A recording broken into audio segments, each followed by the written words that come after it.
Long before the humans began to carve on stone or build temples or form civilized societies in an artistic form, the humans started experimenting with art with more primitive, in a more primitive manner, uh, using clay.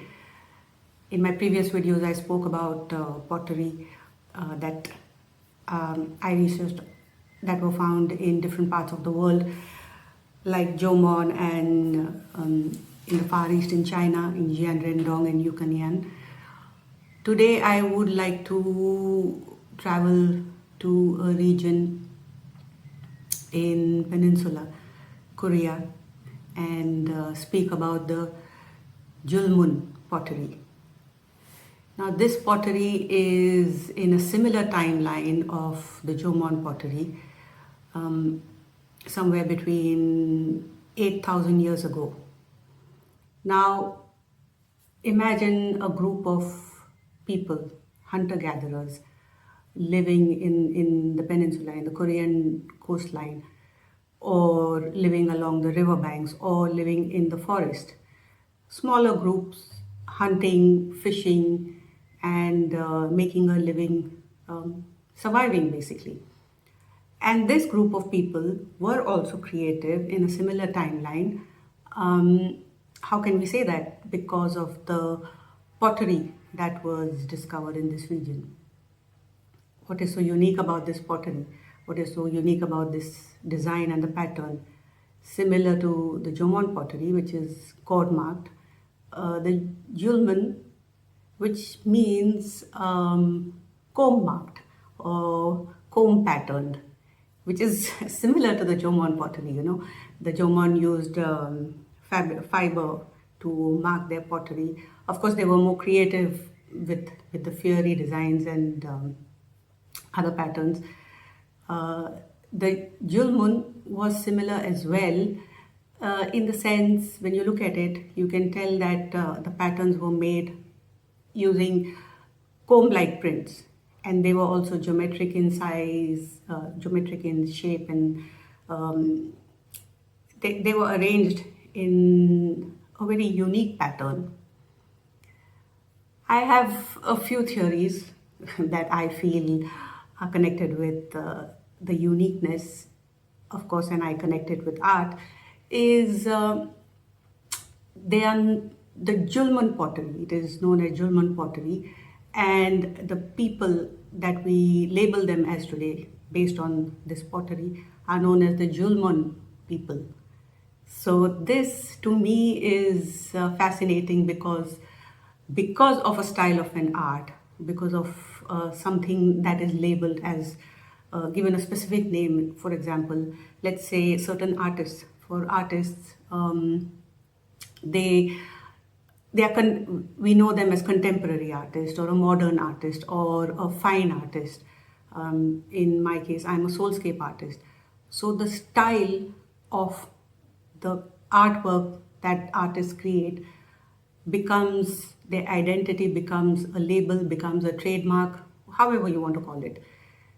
And this was seen with the Jeulmun because of being known as the Jeulmun pottery, because of just because of the simple style of being comb marked.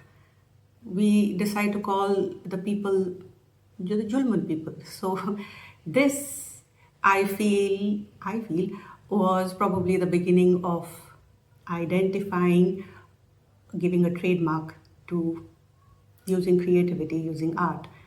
So I like to always connect art with, something that is responsible for the human evolution.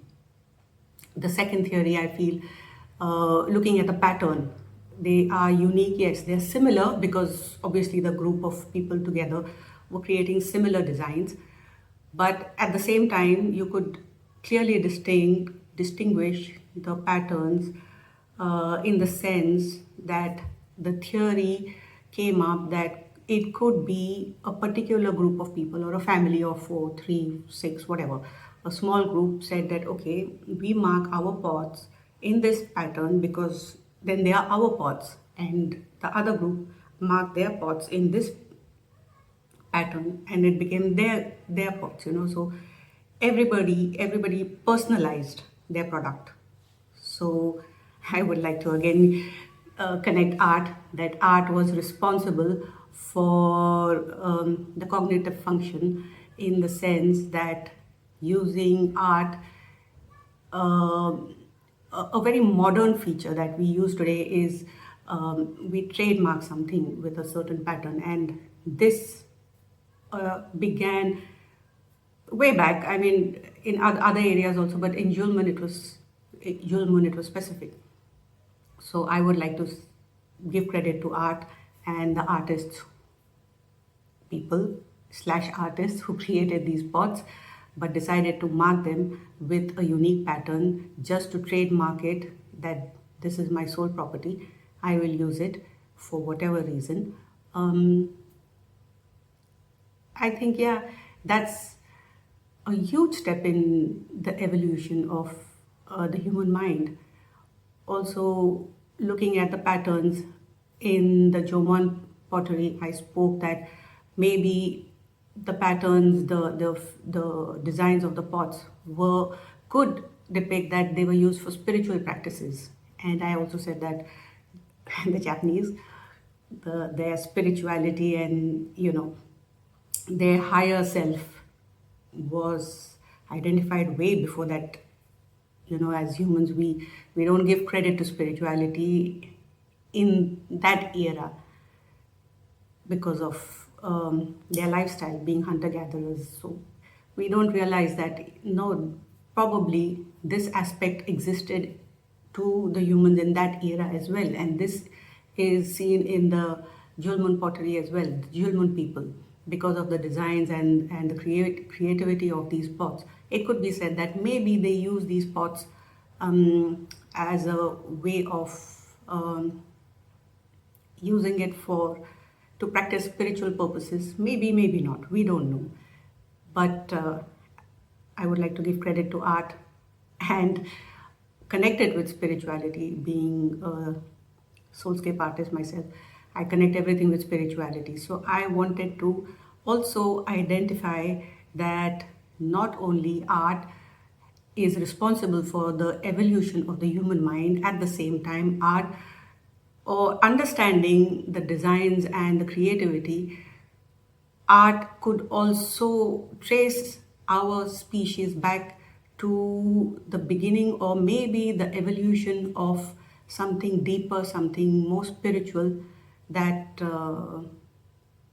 we have never paid attention to. So I think that is I felt as an artist, it's a very important discovery or analysis, where I connect art with the human evolution. If you like this topic, do share this video, do subscribe to my channel, and